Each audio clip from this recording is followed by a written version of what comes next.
Morning, everyone.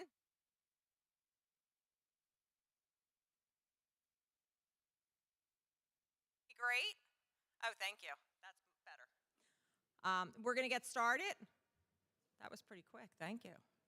Everyone awake? No? Okay. Um, Nobody wants to sit in the front rows either, huh? So, good morning and welcome to the 2024 National Conference on EMS. My name is Dana Johnson. I am the Assistant Commissioner for the Division of Disaster Preparedness, Resiliency, and Emergency Medical Services. So we have a division that has the EMS name in it. Candace Gardner, the Director of the Office of the Emergency Medical Services, sends her heartfelt apologies for not being here with you this morning. She is attending to an urgent matter. She has, however, prepared some remarks for me to give to you on her behalf. I want to take a moment and express our heartfelt gratitude to our DOH leadership, the New Jersey Academy of Family Physicians, our generous sponsors, the Division of Disaster Preparedness, Resiliency, and Emergency Medical Services. We have a lot of our staff. You see us around. We're in our red shirts. They're not just from the Office of EMS, but they're from the whole division, helping with the conference. And we want to thank the Opioid Policy Response Team, and of course, all of you for attending our conference. Your dedication, your collaboration, and your support are the driving forces behind the growth and the continued success of this event. We are thrilled to have you here, and we're excited to share that the attendance this year has gone up. Your presence makes this conference a truly remarkable gathering of EMS professionals committed to excellence. Thank you for being a part of this wonderful event. With our growth, we've expanded our educational sessions. You'll notice this year that we're not just on one level here. We also have classes this year on the second level. On the first level here, we're in Wildwood, and on the second level, the classes are in Avalon. If you're looking for an Avalon room, just head upstairs. We have them all marked, so hopefully that will help. This year kicked off our refresher program on Tuesday, which was a huge success. Thank you to all of you who participated. I just want to go over a few things that we've said already probably to you, and just want to make sure that you're aware that in order for you to get credits for the sessions, I'm sure you hear this every year, we need to make sure that you do your session evaluations and your overall conference evaluation. And please make sure that you're getting scanned in and scanned out of your rooms. Very important. Also, please make sure that you stop by the OEMS booth just inside the exhibit hall with your ID badge, and you can pick up your bag there. You'll also find a lot of important information from our sponsors. And we're also excited this year to offer the chance of winning a free 2025 conference registration. So we're doing that again this year. You have to follow the instructions on the card in your bag when you receive it. Visit the OEMS booth, spin the wheel, answer a question, and then you'll get a stamp for Thursday, both Thursday and Friday. That's how you're eligible to put your name in the hat. Once you have your 2 stamps, you turn it in to the OEMS staff member at the table, and the winner will be randomly chosen and announced at the conclusion of the keynote speaker on Friday. One thing, you must be here on Friday if you win. Okay, so you must be at the keynote on Friday. For your convenience, restrooms, I'm sure you know, but restrooms are right out the door on both sides. And then we have one other thing we want to announce. Lastly, please consider donating to this year's blood drive taking place in Wildwood 18 and 19, starting today at 10 a.m. Your donation could save a life. We hope you enjoyed this year's conference, and thank you for being part of this incredible EMS community. With that, we will get started with our keynote this morning. Oh, there you are. I just wanted to make sure he was up here. Jarrod Broadway is a seasoned professional with a rich background spanning EMS, law enforcement, and education. As a Chief Learning Officer at Vitality Site, he spearheads the delivery of training programs aimed at evaluating safety, performance, and well-being within organizations. Leveraging his experience as a 24-year paramedic and police officer, Jarrod seamlessly integrates adult learning theories into his curriculum development, ensuring relevance and effectiveness. His academic achievements include a bachelor's degree in criminal justice and a master's degree in adult and continuing education. He is uniquely positioned to enhance individual and organizational success through high-quality continuing education initiatives. It is my privilege to introduce and welcome to the stage Mr. Jarrod Broadway. Please join me in giving him a round of applause. All right, thank you. Good morning, everyone. Ready for a good conference? I think so. And I know it's going to be a good conference. How do I know? Because when I got here last night to check in, I stood in line for about 45 minutes, even though I had checked in online and then scanned the QR code at the kiosk. And we go back and forth, and they're like, hey, I know you paid for a king-size bed, but we only have 2 doubles. I was like, well, I'm 6'2", so me in a double bed stops right around my ankles. And I asked, is there anything else? Do you have any upgrades available? And she's like, no, but we'll give you a $50 food and beverage credit. I'm like, all right, we're getting somewhere. Back to that upgrade.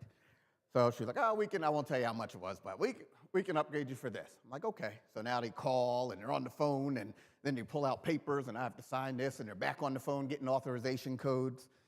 And I finally get up to the room. So I get off the elevator, EMS people. When you get off the elevator in a big apartment building, statistically speaking, where's that call going to be? Right. So I look at the sign on the wall, and my room is the last room as far away from the elevator as you can be. I'm like, all right, well, this is a good start. We've been here an hour, and now I have to walk another hour to my room. But I open the door. Well, actually, back up. I'm swiping the wrong door. I'm swiping the door across the hall, wondering why it's not working. Pull the folder out, look like, oh, it's this one. So I walk in. I'm like, this is strange. There's a hallway that leads into the dining room. And then you go through the dining room, and there's a living room, and then a bedroom, and a big bathroom, and what I thought was a closet, but it was another bathroom. So it quickly changed my idea. I was like, this is going to be a great conference because I have great accommodations. So like Dana mentioned, I was a career first responder. And I was a first responder for a long time, I'll tell you. I retired from the police department in November of 2022. And my last paramedic shift was this past Christmas Eve. And it was bittersweet, but it was time to move on to the next chapter. And there were some things that I learned along the way, whether through training, through education, or the School of Hard Knocks, that kind of guided my path. And I want to impart 10 of those things today on you to hopefully smooth your road out. Because a lot of the things were good, but there were some things like, oof, I wish I could have done that differently. So let me ask you, we're going to start with a question. Is there any situation in life, think of something either personally, professionally, academically, that you've done that you wish you could have a do-over? And just think, you're like, if I could go back and do this again, whether it's school, marriage, job choice, leaving a job, taking a job, is there anything that you've done that you wish you could have a do-over? And hopefully something that I say resonates with you, and we will limit the frequency of those do-overs. So we're going to kind of go in order. I'll tell a little bit about my story, how we got here. There'll be some lessons, some stories to go with some of the things that I've learned, but everything is pretty much tied to a story. So the first thing, we're going to talk about history. And that was crystal clear when we did this test like an hour ago. But now it appears to be quite blurry, but we're going to keep on trucking. So if you look at that, just think of it as a background image. That was EMS Week 2024. So honoring the past, forging our future, that's what EMS is about. History matters. And this is the first step. So number 10, history matters. EMS, like it says on the screen, compared to other first responder organizations, namely police and fire, relatively new. You got people that have been, organizations that have been around for over a century, and then EMS, we're talking like 50 years, where the modern day EMS system came into play. Where did EMS start? What? Think about it. Hopefully, there's probably nobody in this room that was driving a hearse in the place of an ambulance, because that's what used to happen. Either the hearse or the paddy wagon. And it was a toss-up. If somebody needed an ambulance, they called the police, 2 cops show up in the wagon, and they toss you in the back, take you to the hospital. What kind of care do you think was being rendered in the back of the ambulance? Right. No care, because the 2 cops that tossed you in the wagon and were taking you to the hospital were in the front of the wagon while the patient's rolling around in the back. But they got you to the hospital. That was the first step. Or, depending where you were, sometimes they would send a hearse for you. So imagine that feeling. You've been involved in a motor vehicle crash or a horse and buggy crash, whatever it is at the time, and a hearse shows up. You're like, well, I'm not quite dead yet. You're like, well, you might be. So again, they load you in the back of this hearse, and they take you off to the hospital. What kind of care do you think was being rendered in the back of the hearse on the way to the hospital? About as much as in the back of the paddy wagon. So from a financial standpoint, the funeral home that sent the hearse to get you, do you think they stand to make more by taking you to the hospital, or if things went the other way? Probably if things went the other way, because that's the big windfall. So that's where we started. And then in 1972, Johnny and Roy burst onto the scenes. And we heard, you remember the tones, and I forgot to add them in here, but you're familiar with those tones. And every episode, they were out, they were doing things, they were moving and shaking, and they're pulling people out of car wrecks and train wrecks, and what did they do? Start an IV at D5W, and transport immediately. Cardiac arrest, bicarb, first line. So amp of D5W, 2 amps of, line of D5W, 2 amps of bicarb, first line treatment for cardiac arrest, namely VFib, pulseless VTAC. So have things evolved? Absolutely. But a lot of people think that this was the birthplace of modern EMS, Los Angeles County Fire Department. And I just wrongly assumed that Los Angeles County Fire Department was the birthplace of the modern day paramedic. Why did I assume that? Because I grew up watching Johnny and Roy, and I saw what they did and how they do it, and they seemed so squared away. I was like, oh, this has got to be where it all started. But I said that history matters. And Johnny and Roy were not the first paramedics in the United States, nor was LA County Fire Department. So a lot of times I'll ask people, well, where do you think it started? And they'll say, and I'll say, hint, it's not Los Angeles. And then you hear Miami, New York, Philadelphia, Boston. All good options, good choices, but that's not it. And I heard somebody say it. Say it louder.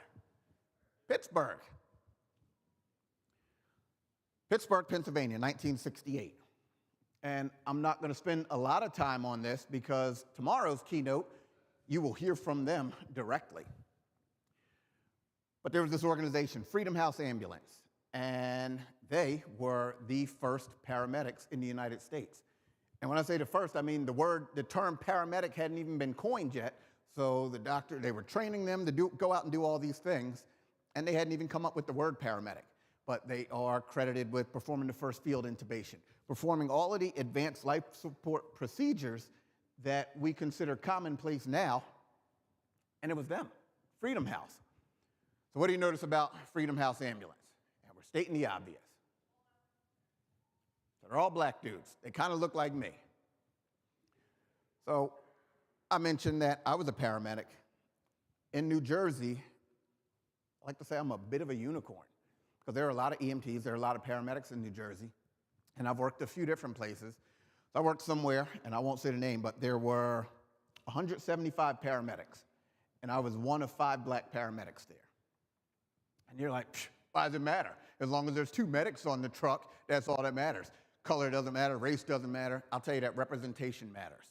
And representation matters because when we bring in the next generation of EMTs and paramedics, if you don't see it, it's tough to think that you can be it.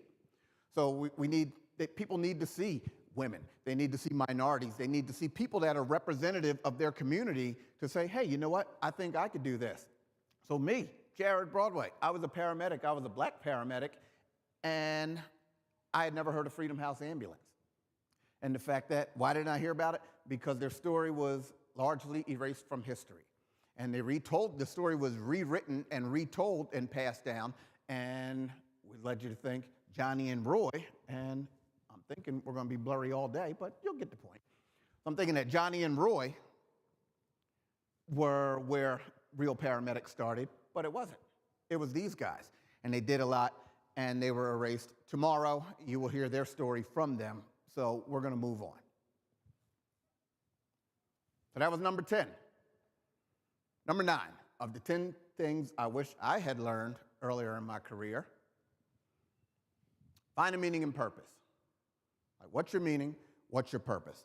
And not just to get a paycheck, because if you are a paid employee, of course. Like, I want to get paid every 2 weeks or every week or however often you get paid. But who are you? What's your why? You know, in the AHA videos when they ask, what's your why? What is your why? Let's ask yourself these questions. First, what attracted you to EMS? What made you say, I want to be an EMT? I want to be a paramedic? For me, it was because I had a couple of friends. They were like a year or 2 older, and they all joined the fire department. And they were junior firefighters, and they had the pager, and the pager would go off, and they would run up to the firehouse. And I was like, oh, that looks pretty cool. I was like, but I don't want to do fire, because that's not really my thing. Just the idea of having my skin burned off didn't really resonate with me. So I was like, there's got to be something else I can do. So in the town I grew up with, fire station was on the left-hand side of the building, and the EMS station was on the right-hand side of the building. I'm like, you know what? Let's try this ambulance thing. You see the ambulance going everywhere. So I joined high school. Senior year in high school, I took the EMT class. So I've been an EMT since I was 17 years old. And working EMS, you see a lot of things. You do a lot of things. You interact with a lot of people. And I was like, after 6 years, I was like, you know what? I'm going to go to paramedic school. And then I spent the next 24 years as a paramedic. But what attracted me to the profession was, one, it was fun. There was always something different going on. And you got to really make a difference. And not to sound cliche, like, I want to help people. Like, yeah, well, sometimes you help people. Sometimes you don't. When making a difference doesn't necessarily mean helping people, but usually it does. But what attracted you to EMS? And ask yourself that question to find your meaning and purpose. Next, believe in something. And this isn't a religion course, this isn't a philosophy course, but I'm telling you, as you work to determine what's your why, think of something that you can lean on when things go badly, because just by the nature of the beast, sometimes things are going to happen. And you need something to believe in, maybe something you can see, something you can't see, whether it's tangible or intangible, to get you through those tough times. And that will help reaffirm your why. And that last is, limit your ustas. So what are ustas? I didn't coin the frame. There was a forensic psychologist, Dr. Kevin Gilmartin, and he wrote the book Emotional Survival for Law Enforcement. And he really tore down what goes on in the brain, and it's emotional survival for law enforcement, but most of the topics in the book are applicable to everybody in this room. And ustas are things that we used to do. Because when you ask, hey, what do you do for fun? Like, oh, I go fishing. And you ask somebody, okay, well, when's the last time you went fishing? Not too long ago. It's like, okay, not too long ago when? Last week, last month? No, it was not too long ago. And then when you really think about it, you haven't been fishing in 2 years. Because work gets in the way and life gets in the way. Don't let, EMS is a noble profession, it's a great opportunity, but don't let it define you. When I was a cop, I used to tell my wife, hey, if I ever get killed at work, do not bury me in a uniform. And she's like, well, why not? I said, because that's not my why, that's not my meaning, that's not my purpose. This is my job. This is my chosen career. And I'd like to say I do it well. However, I didn't want to be buried in a uniform because there was so much more to me. And now that EMS and police work in the literal sense are in the rearview mirror, I hope I have twice as many years ahead of me outside of EMS and police work than I do behind me. Limit your use tos. One of my use tos was riding my bike. And I'm not a cyclist, but I do own a bicycle, and I'll take it on a ride from every now and then. And somebody asked me, hey, you still riding? I was like, yeah, I still ride. Like, when's the last time you went riding? Remember that story about the example about the fishing? Well, now it's my turn. And I realized that I needed to limit my use tos. I was like, oh, not too long ago. And they're like, oh, what, this month? And I realized that my bike was hanging on a hook in the garage, dusty, with 2 flat tires. So that was last year. This year, started off the spring, I was like, you know what? I'm going to set a goal. So I'm going to ride 100 miles in May. And it was May 28th, and I had to get like 18 miles in to get it in that day. But I got those 100 miles in May, and that was my attempt to limit my use tos because that helps me find my meaning and purpose, and that meaning and purpose is outside of EMS. So find something in the broader sense that keeps you grounded so you can come to work and have a better existence at work. So that's number 9. Number 8, embrace lifelong learning. So this was something that I wish I had done earlier, but I didn't. But better late than never. Think about all of the new things, the new occurrences, the new tools, the new equipment that goes on the truck since you started, or that's been taken off the truck. And we have people say, what did people say when they're going, hey, we have in service, we're going to add this equipment to the truck, or we're going to carry these 2 drugs now. And people are like, oh, God, I got to learn another in service. And so what do people say? Well, if I'm going to do more, they should what? Pay me more. Right. Does that happen? No. Because, like, although it may feel like it sometimes, we don't work for Uber. And you don't get paid per customer, per trip to the hospital. So your scope of practice, when that expands, you expand with it. And unfortunately, there's not always a monetary expansion that goes along with it, but it's the inevitable.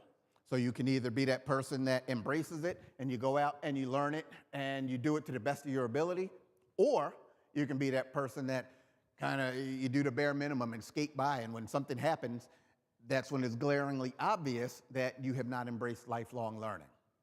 I'll tell you, if you think you have seen it all, if you think, I got nothing else to learn, it is time to hang up your stethoscope. Just get rid of it, because that person is dangerous. If that person is your partner, tell them, hey, it's been nice working with you. I think it's time to go find something else to do, because there's always more to learn. And even when you learn every possible thing about a particular topic, which is impossible, there's going to be something else to learn. So let's look. Out with the old, in with the new. When we, continuing education, you've got, let's look at a list. Some things that happened when I started that are no longer here. So I became a paramedic in 1999. When I became a medic, bass trousers, they were a thing. Life Pack 5 or 10, depending where you worked. And backboards were everything. So mass trousers, what'd you have to do? You had to inflate them, and then the belly and the legs, and you get to the hospital, and sometimes they cut them off, and you tell them don't cut them off, but they cut them off anyway. And there were, inflate this, inflate that. They smelled funny. But that was the standard. And then all of a sudden, they were gone. 12-lead EKGs. When I became a medic, 12 leads were not a thing. That was something that when you had somebody with chest pain, you got to the hospital, and they would wheel the EKG card in, and they would do a 12-lead. Modern day EMS, you're looking at people that have been in the profession 15 years or less. You're like, really? Like the medics didn't do 12 leads in the back of the truck? No. I saw some rudimentary attempts to do, they're like, oh, well, you can see multiple leads. If you move this one over here, then it'll give you a different view. And that was forward thinking. However, that was the standard at the time. You got your 3-lead, you went to the hospital. So you could identify arrhythmias, and you knew if the R was far from P, first degree is what you see. But then 12 leads came into play. And I had to learn to read them because, like, in paramedic school when I went, there was one page in the back of the book that had a picture of a 12 lead, but that was it. Didn't really talk about what's there, what you're looking for, what you should be looking for, and why you even need to care. So this was one thing that, like, I had to embrace. I had to realize that this is the new standard, and if I'm going to survive in this new world, I need to learn how to read 12 leads. Did I have my faults? Sometimes they were a little iffy, but for the most part, we got through it. Backboards. What happened to backboards? Everybody used to get backboards. If you were walking, I tripped. Oh, my neck hurts. What'd you do? Standing takedown. And you're going to grab them, and you're laying them down. And depending on where you worked, if you had money, you had CIDs. If your organization was more financially strapped, you had you would roll up blankets and towels and tape. And then all of a sudden, and not all of a sudden, I mean all of a sudden over the course of 20 years, backboards were gone because the research supported that, okay, there's a different and perhaps a better way to do this, so let's do it. So that was the old. Those are the things that no longer exist. Backboards, yeah, they're still on the truck, but gone are the days of, like when I started working up north, BLS, there were 7 backboards in that back right compartment of the truck. 7 of them. 7 backboards, because that's what you did. And you would have backboards lined up in the street, and they would call in extra units. Everybody would take 2. So you could board all of those people and get them off to the hospital, because that's what we did back then. But that was the old way. So the new, CPAP. When I became a paramedic, CPAP, pre-hospitally, didn't exist. So, old medics, when you had that CHF with rails bubbling out of their face, how do we treat them? Nasally intubated them. And that was like the standard. So at one point, I almost certainly nasally intubated more people than orally intubated, because you had those 6 CHFers all the time. And then all of a sudden, CPAP burst onto the scenes, and it was like, man, this is cool, and it works pretty quickly. And then what happened?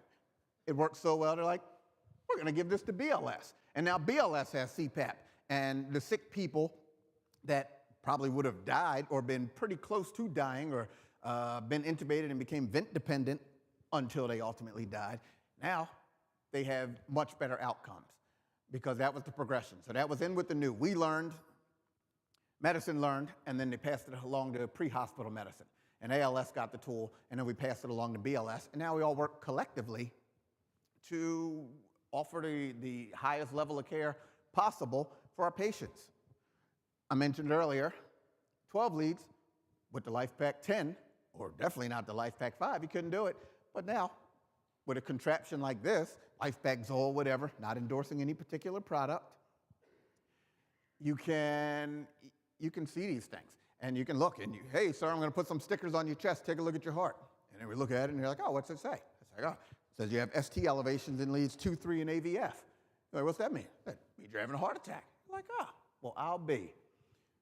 Years ago, this guy wouldn't have known that he was having a heart attack until 20 minutes, 30 minutes, 45 minutes later when we got to the hospital. But by embracing the new, embracing lifelong learning, we're reducing door-to-balloon times, and we're getting people out of their homes into the cath lab via the emergency department where they belong. So that's how we make a difference. And last, one of the simplest but most innovative inventions, probably in my career, tourniquets. Tourniquets, tourniquets, tourniquets. Again, back to anybody that's been around a while, and I looked. My paramedic book, it was page 645. That was where the one paragraph on tourniquets was. And it said, hey, if you got somebody bleeding, then you can make a tourniquet out of a cravat with a stick, but don't do it because they're going to saw the limb off as soon as you get to the hospital, and you're going to go to prison forever. And that was the thinking with tourniquets. So I worked in Newark for a long time. And anybody familiar with Newark, occasionally people get shot or stabbed or otherwise injured there. And thinking back, there were a lot of people that had extremity injuries that didn't fare so well, because not because we didn't use tourniquets, because that hadn't been invented yet. Like the cat tourniquet, the softies, they hadn't been invented. So it's not like, oh, they're here and we can't afford them. No, they hadn't been invented. But then some military conflicts in Iraq and Afghanistan, they're putting tourniquets on, and they're like, hey, this works. And we can leave them on for an hour, 2 hours, 4 hours, and we're not sawing limbs off. And then it integrated from migrated from the military to civilian EMS, and now it's the gold standard for bleeding control. Even PHTLS went and changed it. So now it's X, A, B, C, D, E. So X, exsanguinating hemorrhage, because we recognized that there is a simple tool, and I'm not a big academic person. How's a tourniquet work? It squishes the artery or the vessel against the bone underneath. A big technical term, squishes. So you put it on, you tighten it up, you twist the stick thingy or the windlass rod until you squish the bone and the artery together, and then the bleeding stops. Sounds pretty simple, but for a lot of years, we didn't do that simple act, and people didn't fare well. So those three things, those are three new innovations that I wish I had learned earlier, or I wish had been invented earlier, because the population would have fared better from it. Number 7, effective communication makes life easier. And I will tell you that communication is tough, and it is a learned skill. It's something that you have to practice. And outward communication, like speaking to patients and their family members, I picked up pretty quickly. And I want to say I had a pretty innate ability to connect with a lot of people on a lot of levels, whether they had money, whether they were more disadvantaged, whether they were black, white, Asian, Hispanic. Like, I was just a talker. So I was naturally able to speak to people, connect with people, and make them feel more comfortable during whatever's going on. But what I've recognized at some point was the way that I interacted with my coworkers sometimes left a lot to be desired. So I decided, you know what? Look at this picture. This, again, blurry picture. I took that, probably that was my first partner, Mark Rapier. So that was my first year. So that was in 1997. And there was this nice up-and-coming apartment building in the city where we worked. And your communication could either hurt you or it could help you. So one day, if you see, I think that's Tom Chetney getting on the elevator. And we get on the elevator, and there is a guy, and he's got this rather large dog. And the rather large dog had a rather large chain around his neck. And he's on a leash. And it's me, my partner, and the 2 medics. So if you're unfamiliar, like if you could smell a picture, imagine what this elevator smells like. And you stand around the edges of the elevator. Why do you think you stand around the edges of the elevator in an up-and-coming building like this? Right, because everybody can't make it to the bathroom. So sometimes they choose to use the elevator as the bathroom, and just the way the floor slopes, it all pulls in the middle. So you just learn that, okay, well, nobody stands in the middle, you stand around the edges. So now the large dog is standing in the middle, and there's another EMT, and he looks at the guy and he says, "You got that dog on a leash?" So I'm looking, remember I said the dog's got a large chain around his neck and he's on a leash. So the guy kind of looks at him and he's like, "Yeah, you see the dog's on a leash." He's like, "Good, leave him there." I'm like, "Oh, God." Like, we're going. And the guy, luckily, the guy was level-headed and the door opened and he just walked off. But how could that communication have affected the trajectory of our day? Could have gone poorly, because the guy and his rather large dog that was wearing the rather large chain could have decided, you know what, we're going to show you what we're all about. But that was an example of, and he didn't last long. I won't say his name because somebody in here probably knows him, and it'll be FaceTiming him, telling him I'm talking about him. But that was an example of how communication can hurt you. So have you heard the old adage, it's not what you say, it's how you say it? I will tell you that I decided, you know what, I'm going to study a second language because that's going to help me at work. And my second language was Spanish. Any other guesses? French. How about sarcasm?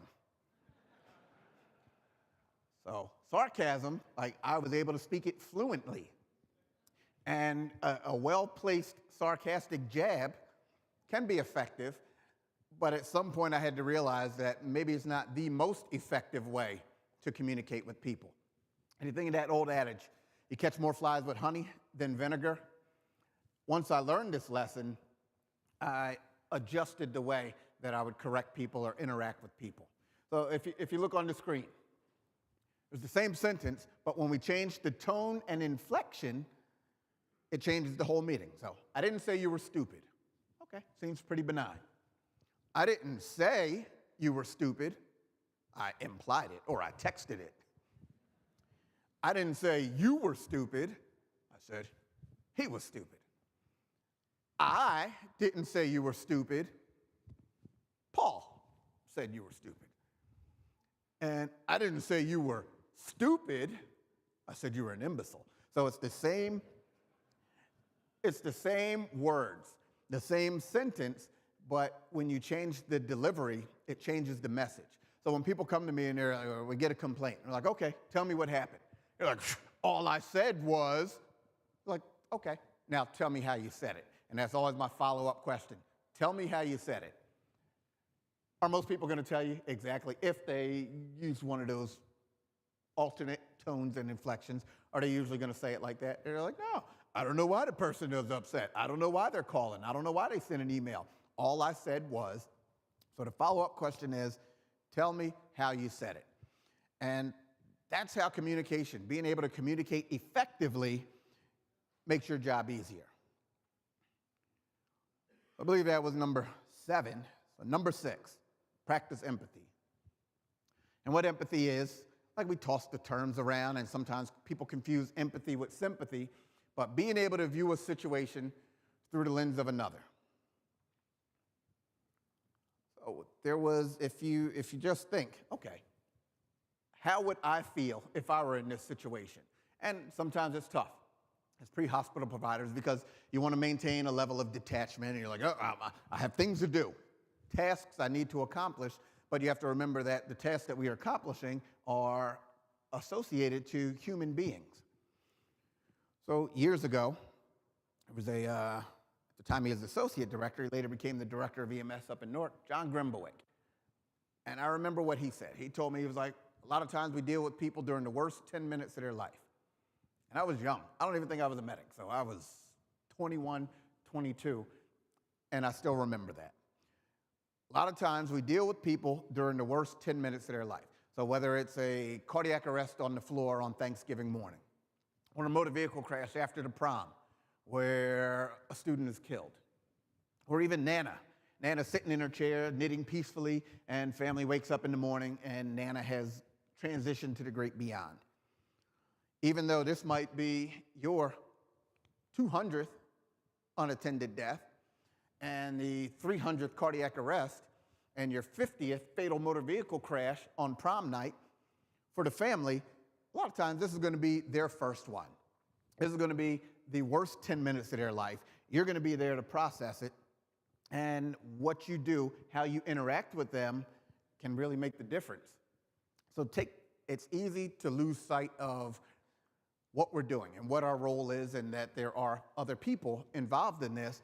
But just remember that this is perhaps the worst 10 minutes of their life. Even if it's your 3rd cardiac arrest of the shift, probably the first time that their mother died, or first time that their kid was killed in a crash. So keep that in mind. Maya Angelou said, people will forget what you said. People will forget what you did, but people will never forget how you made them feel. And think about that. When this call is over, people aren't going to remember whether it was an EMT or a paramedic. They won't remember whether they had on a navy blue shirt or a sky blue shirt or a French blue shirt or a white shirt. They're not going to remember exactly what you said, but they're going to remember how you made them feel. So when you have that family that just lost their loved one, and you're outside putting the ambulance and putting the medic truck back together, and everybody's smoking and joking and laughing and high-fiving, I recognize that it's not related to this call. But what's the appearance for the family? For the family who's now waiting for the medical examiner to show up and take their loved one to the ME's office, or waiting for the funeral home, what's the image? What are they thinking? How are they feeling when they see you outside smoking and joking? And it can be tough. What do? A lot of times, it's uncomfortable for us as providers. So you do what you're going to do, and like, all right, we asystole, you snatch the leads off, and some people just scurry out quickly, put their heads down and don't say anything. some people give the obligatory, sorry for your loss, sorry for your loss, sorry for your loss, and they go out. But whatever you do, whether it's be sincere, whether it's a glance, sometimes you don't have to say anything. You just make eye contact with somebody, and you can convey that message through your facial expressions, through your body language, but people will forget what you said. They're not going to remember it. They're not going to remember what you did, but forever and ever and ever, they're going to remember how you made them feel. So go out of your way to make people feel like their situation is important. So the other side of the crime scene tape. Back in 2016, I got a pretty harsh lesson in empathy. So my wife had a cousin that she grew up with. They lived in Montclair. My wife's dad owned a duplex. So her family lived upstairs, and her cousin's family lived downstairs. Fast forward a bunch of years, cousin ends up living in the same town as us. One night, the cousin's husband shot and killed her, shot and killed their 10-year-old son, and then died by suicide. So my wife was at the house 20 minutes before all this went down. She had just left. So now you have a double murder-suicide. So, of course, I get the phone call because it's in the town where I'm a police officer. And I actually took the night off, so I wasn't working. I get a call from the sergeant's phone. They're like, yo, we're at your wife's. I'm looking at the caller. It's Kim, because he knows my wife. I'm like, well, what? All right, so I get there. What's going on? He's like, well, I think she's getting here now. So I knew she was safe. And we get there, and they weren't sure if the husband was dead yet. Finally, teams goes in with the robot, and they find him. They realize, okay, everyone's dead. As EMS providers, as police officers, as firefighters, what happens when you clear the scene? Like, it's over. Firefighters roll the hose up. EMTs and paramedics put the trucks back together. Police officers snatch down the crime scene tape, and then you drive off into the sunset. This was my first time on the other side of the crime scene tape, and once everybody drove away, I was left to stand there with the family. And now I realize, well, this sucks, because it's easy. And then I realized how easy it was when your role is just come in, do the 1, 2, 3, and then roll out. There's a lot of things that happen in the hours, in the days, in the weeks after something like this that the family is left to deal with, that you, as an EMS provider, unless you've experienced it, will probably rarely think about. So that whole experience changed my interaction with not only victims of crime victims, but pretty much anybody. Anytime there was a death and there was a family there, like after that incident, I always went out of my way to make sure that they understood, one, they understood what was going on, two, that we either did what we could or there was nothing to do, and explain the next steps as best I could, rather than just loading the equipment up and running out the door because it's uncomfortable. So that was my lesson in empathy, and literally until the last day I worked, it was something that I went out of my way to make sure that we did. When you're after that call, how many times have you left or you're the last one out and you look over, you see a piece of equipment on the floor or a piece of trash? Go back and pick it up, because the family is going to come home if the person goes to the hospital or if they go to the funeral home, whatever. When the family comes back, you think they want to see a bloody ET tube on the floor, or a pile of bandages, or a used tourniquet, or a box of medication, or anything else that's going to be a reminder of what just happened? So from an empathy standpoint, just taking the few extra moments to clean up your mess, take it with you, like that's the true meaning of empathy. Being able to view that situation through somebody else's lens and act accordingly. So it was a harsh lesson in empathy, but it made me a better provider. Number 5, trust your instincts. What are instincts? Instincts is that gut feeling. Those tools that just from doing the job, you look at something or you hear something, you smell something, and you're like, I don't know what's going on here, but there's something at play. Those are instincts. When your spidey senses start tingling, listen to them, because you have experience. And a lot of times, your brain knows what's going on before you know what's going on. Anybody think, is your brain or your subconscious connected to anything else in your body? Yeah. You get that queasy feeling? Yes, that's your brain talking to your stomach saying, hey, there's something going on here. Pay attention. Maybe it's something as benign as an EKG. Take an EKG or you're looking at the monitor and you see a strange blip. And it might have been passing and you're like, did I see that? But you've seen it before. It might have been 10, 12, 15 years ago. You're like, you know what, I'm going to put these pacer pads on you. And your partner's like, oh, why are you putting these pads? Yeah, just call it a hunch. I'm going to put these pads on, and then within a minute, the person's in VFib. And there was no lead up, and I've seen literally from normal sinus to, in a blink, VFib. No warning. But it was because that sixth sense, something going on in my head that I had seen before is telling me, hey, get ready. Something's about to happen. What about this dark hallway? You get off the elevator, and there's this long, dark hallway. And you don't hear anything, you don't see anything, but just something, your instincts are telling you, hey, there's something going on here. And a lot of times you don't think about it. So the first thing I said is you don't hear anything. Maybe that's it. Maybe you've been to this building before and you always hear something. There's always the soft murmurings of people talking around the hallway. There's always music playing, there's things scuffling, the lights are humming. And now you don't hear anything. A lot of times you'll miss that, but your brain, your subconscious will say, yo, slow down. There's something going on here because this is abnormal.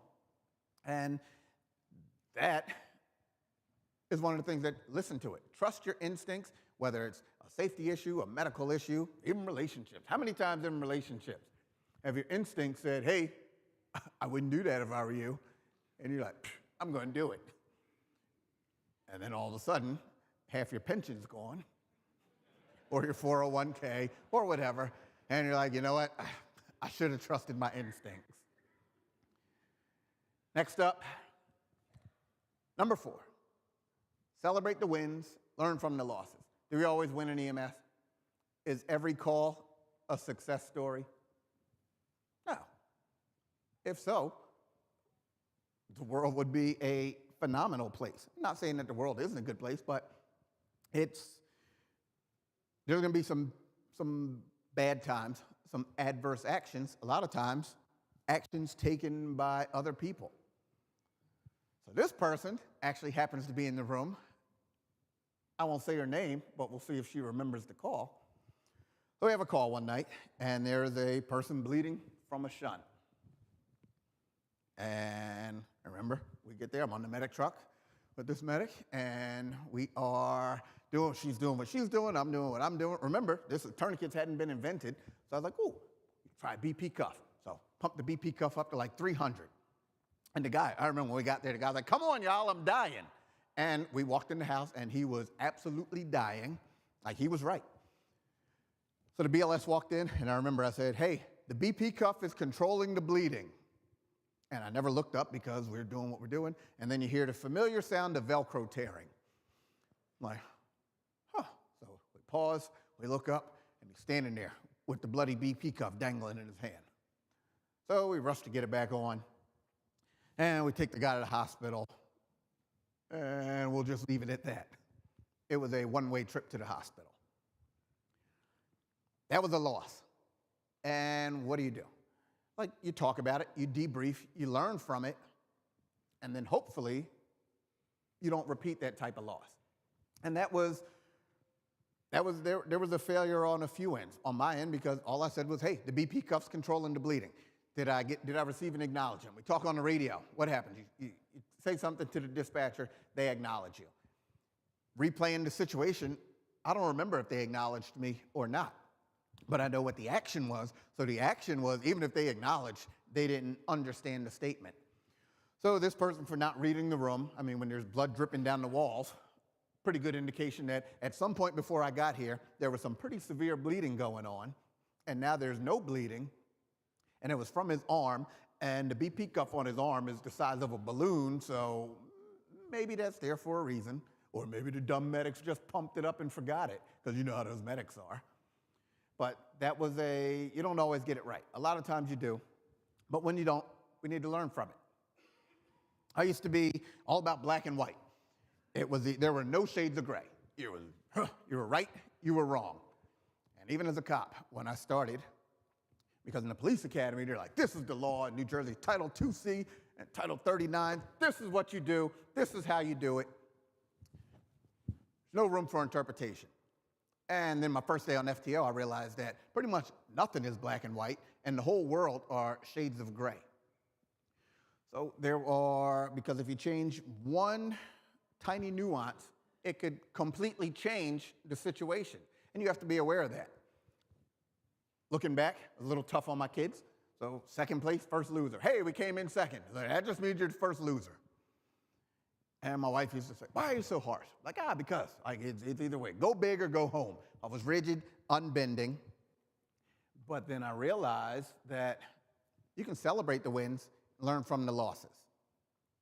One day, I don't remember whether it was on TV or online, but I came across this quote. And it was Nelson Mandela. And he said, I never lose, I either win or I learn. And for whatever reason, like, it literally stopped me in my tracks. Not too many things stop me in my tracks. Not too many things make me speechless. But for some reason, this quote, I never lose, I either win or I learn, it completely shifted the way that I thought. Because then I had to get rid of okay, second place is first loser. But even if you come in second place, if you come in 200th place, you still learn something along the way. If, God forbid, you have a medication error, and that medication error results in the death of a patient, hopefully you learn something, and you'll learn what to look for, and what the contraindications are, and what the indications are, what the contraindications are, and what happened in this situation to make sure that it's never repeated. So I never lose, I either win or I learn, made me do a left face and completely changed the way that I thought. Now we're getting to the end. Not all leaders have titles. And in EMS, a lot of times people say, there's opportunities are limited. And depending where you work, sometimes there are a lot of opportunities, sometimes the opportunities are limited. But whether you have a blue shirt or white shirt, stars and bars, the color of your shirt, the rank on your collar or sleeve doesn't necessarily define what your role is. There are a lot of informal leaders in an organization, and they can be just as effective or more effective than formal leaders. So I'm going to play a video next, and I want everybody to pay attention, but especially if you are a leader in your organization, because everything that General Colin Powell is about to say is 100% correct. The longer I have been in public service and the more people have asked me about leadership over the years, leadership ultimately comes down to creating conditions of trust within an organization. Good leaders are people who are trusted by followers. Leaders take organizations past the level that the science of management says is possible. One of my sergeants back in the infantry school at Fort Benning almost 50 years ago, which is where I learned everything I ever got to learn about leadership, was at the infantry school. And he said to me one day, he said, Lieutenant, you'll know you're a good leader when people follow you, if only out of curiosity.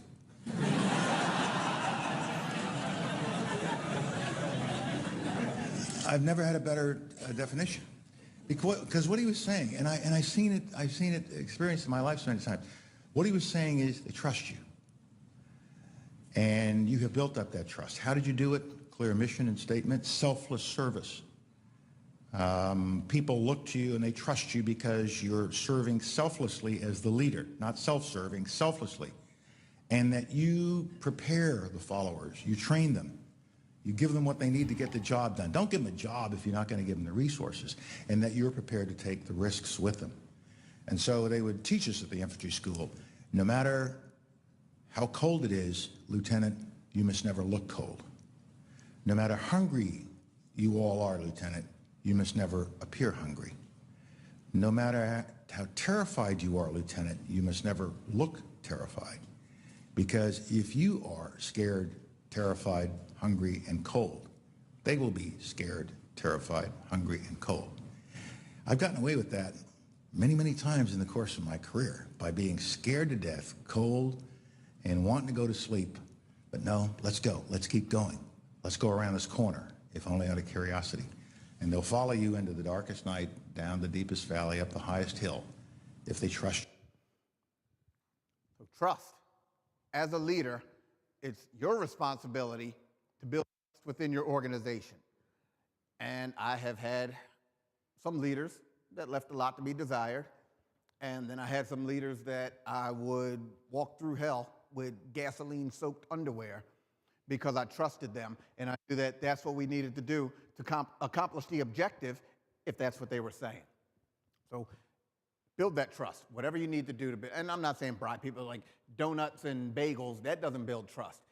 You're supporting your people, giving them the tools and the equipment that they need to perform their jobs. That's how you build trust. Having their back when they mess up, be fair, be firm, but having their backs when people call them out, that's how you build trust.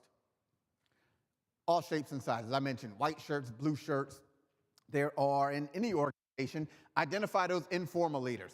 Identify the people that you can lean on to help further your agenda or help further your objective.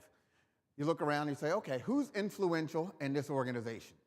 And there are a lot of people, regardless of rank, that you know, if I need something done, I can go to this guy and he's going to get it done. Or maybe we're rolling out a new policy, and this policy is I'm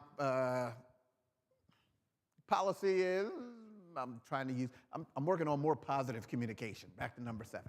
So it's a policy, maybe it's not too popular. How can we soften the blow? Enlist the help of some of the informal leaders in your organization, get their buy-in, and then use them to help roll this out so we can help achieve the ultimate objective, which should be to improve patient care and increase organizational success. Number 2, almost to the end, resiliency. And Dana mentioned something, one of the 3 titles, resiliency was one of them. But resiliency is all about be the ball, not the egg. Be the ball, not the egg. And resiliency is the ability to bounce back. If you think of an egg it's round, and it's got this hard shell. And what's the hard shell do? It protects the yolk inside, and hopefully the yolk will grow into a baby chicken, and then the chicken will peck through and hatch, and that's it. So the hard shell protects the yolk and the egg white and everything inside the egg. But what happens if I had an egg up here? And I've done this in real life, but I didn't want to mess their stage up today, nor did I want to carry an egg 75 miles and through the hotel and not break it. So we're going to simulate. If I had an egg right now, what would happen if I drop it? It's going to break, and it's going to make a mess. So that shell, it protects everything that's inside until it faces adversity. And that adversity is the fall with the sudden stop. Resiliency is the ability to bounce back. So when you have that ball, if I throw the ball up against the wall, it's going to bounce back. I can take that ball and I can bounce it in the broken egg that's on the ground. And the egg yolk will splatter around, it'll pick up pieces of the shell, but the ball keeps bouncing. That's what resiliency is. That's what we need to consider. That's what we need to teach everybody, from the newest day 1 EMT to the most seasoned 35-year paramedic. Resiliency has to be taught. It should be natural, but in a lot of places it's been repressed for so long that it's almost unnatural. We have to teach resiliency. Why? Because first responders die by suicide at rates that far exceed the general population. And unfortunately, I almost made it out of the police department without anybody dying by suicide. And that would have been the first job. Like when I was an EMT, when I was a paramedic, when I was a federal air marshal, every single job, somebody died by suicide. And I was like, you know what? I'm going to make it out of here. And a month before I retired, and I'm going to say his name because we're going to reduce the stigma, Steve Cosmo. And he died by suicide. He was 29 years old. And I was one of the resiliency officers. We had spoken, and I asked him outright 6 weeks before, yeah, Steve, you thinking about killing yourself? And he's like, nope, I can never do that to my mom. And I had dinner with his, lunch with his mom a few months after that, and she's like, well, Stephen lied to you because he did do that to his mom. And we want to make sure that there are no more Steve Cosmos out there because Steve's not the only one. And unfortunately, everybody in here probably knows someone who's died by suicide. And if you don't know someone, then you know someone who knows someone that's died by suicide. And it comes back to resiliency. We have to instill the ability to bounce back in everybody that's entering the profession so we can limit the number of funerals that we go to. So the cumulative effects of trauma are real. And I'll tell you that. I mentioned that I started in Newark in 1997. I would say October of 97 to be specific. November of 97, the picture on the left, that's a memorial in Branch Brook Park. There was a motor vehicle crash one night. There was a cop, then a pursuit. He crashed into a tree. Tree's on fire. And the cop ended up dying later that night. So I'd been there 3 weeks. We weren't dispatched to the call, but my partner at the time, he was like, yo, this is the type of call that everybody that's available. Just start heading there. So we get there, and we help out as needed. And 20 minutes into it, the chief, he was like, hey, I was Unit 112. He's like, 112, we got calls holding. You need to clear up and go. There's like an abdominal pain somewhere. Something like the fire department still hosing the smoldering car off with the soon-to-be dead cop on his way to the hospital. And the focus was, get back out there and clear the board. And then later on we heard, hey, like this is Newark. If you don't like it, quit. If you're not tough enough, or if you can't hack it, go find another job. And that was the mentality back then. That was the way that everybody thought. It was like, you don't talk about it. You go home and either drink or beat your wife or something, but we don't talk about that here. And there was no talk about resiliency. There was no talk about trauma, and there was very little that was done to address the cumulative effects of trauma.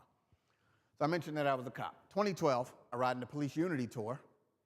First time, bicycle ride from New Jersey to Washington, D.C. We pull into the memorial in D.C., and I get off the bike, and I'm like, I go over to the wall. There's a thing on the wall that tells you where the names are etched in. But the law enforcement memorial is where every cop that's died in the line of duty, it's where their name is engraved. So the name Dewey Sherbo pops into my head. I go, I find his name, and I look at it on the wall. I'm like, there it is, Dewey Sherbo. Dewey Sherbo was the cop that was killed in that motor vehicle crash 15 years earlier that I didn't even realize that I knew his name.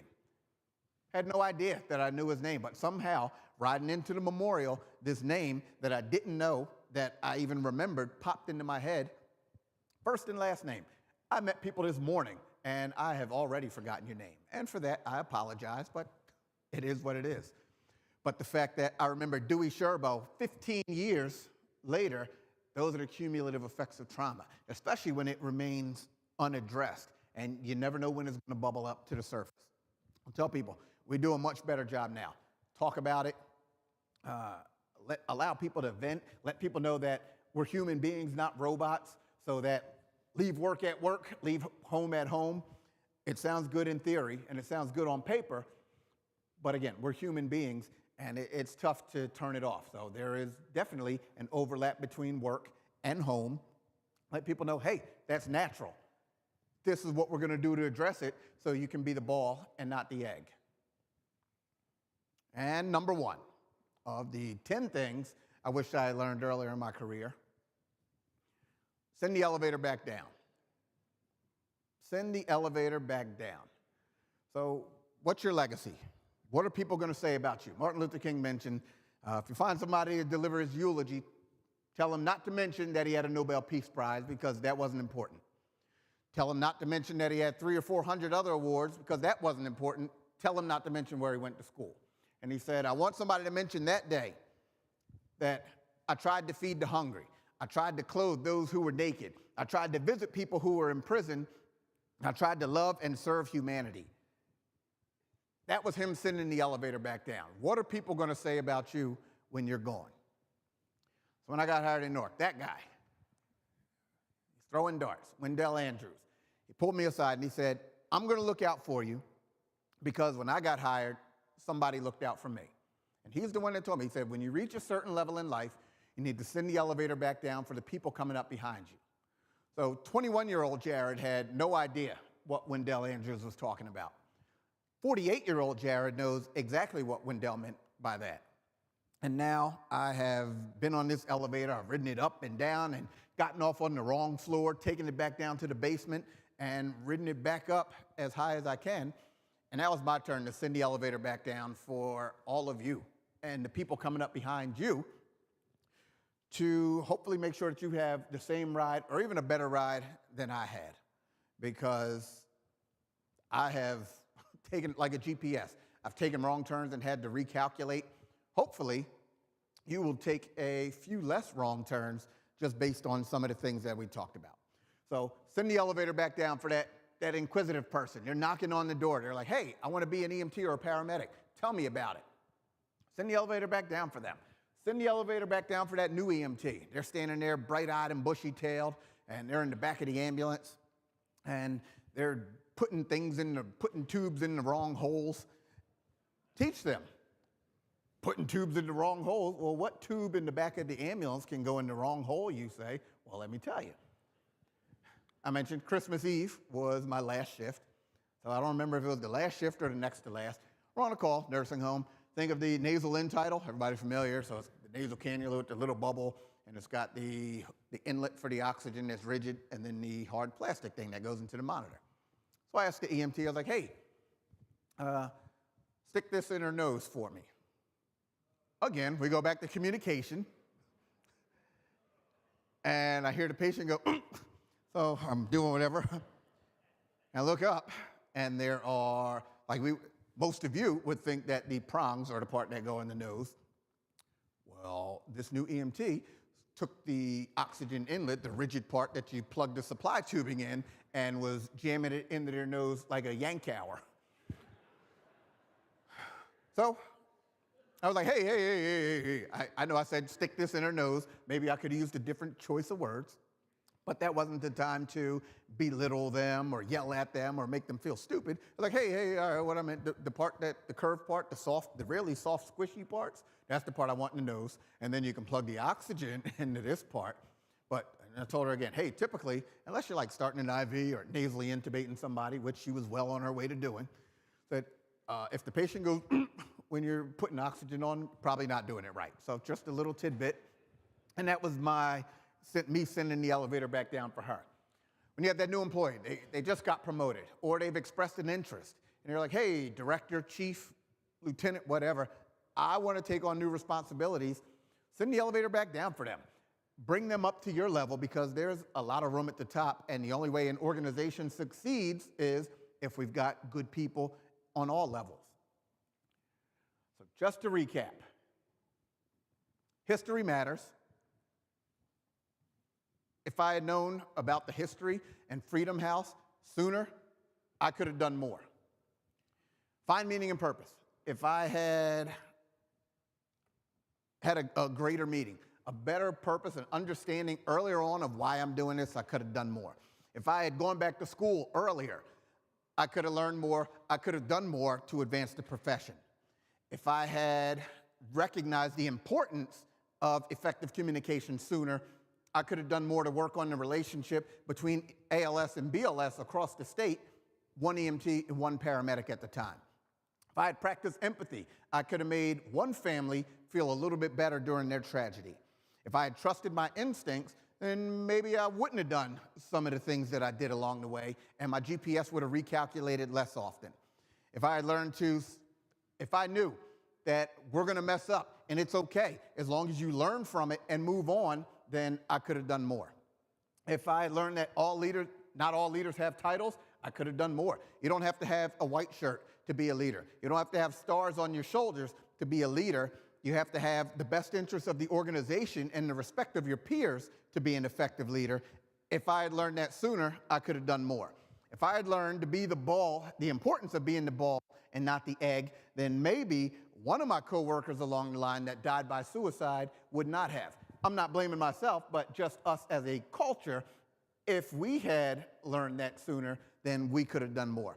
And lastly, if I learned to send the elevator back down when I was 21 instead of closer to 48, then I could have helped change the face of the profession, change diversity within EMS, make sure that there are people in this profession that look a lot more like me and that know that they can do whatever they want to, they can achieve what they want. So if I had sent the elevator back down earlier, I could have done more. So I thank you for coming. I hope that something I said resonated with you. My contact info is on the QR code on the screen. Have a great conference, and I will see you around.